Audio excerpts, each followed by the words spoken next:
welcome to New Tool Tuesday, a series where we share some of the latest tools and equipment released in the industry. Each week, we'll highlight 5 new tools added to our website, Vehicle Service Pros, to help you stay informed on new releases. This week, we have 5 exciting tools to share with you.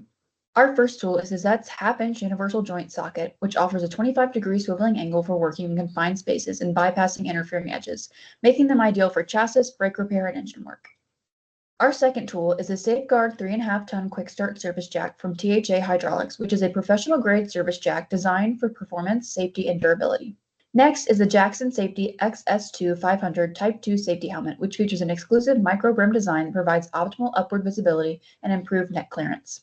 Next is the Maxion Workstar Light Visor Safety Rechargeable Headlight, which is designed to deliver hands-free lighting and offers 700 lumens on high for 3 hours and 350 lumens on low for 5.5 hours. Finally, our last tool is the OTC 8,000-pound lifting bracket pair, which offers an 8,000-pound lifting capacity and is ideal for heavy-duty component handling, off-road and agricultural work, heavy construction repair and maintenance, and industrial maintenance. Thanks so much for joining me today for New Tool Tuesday. If any of these products piqued your interest, just give us a shout on our socials. Keep your eyes peeled for new products featured in both our newsletter and print issue by following links below. See you next week.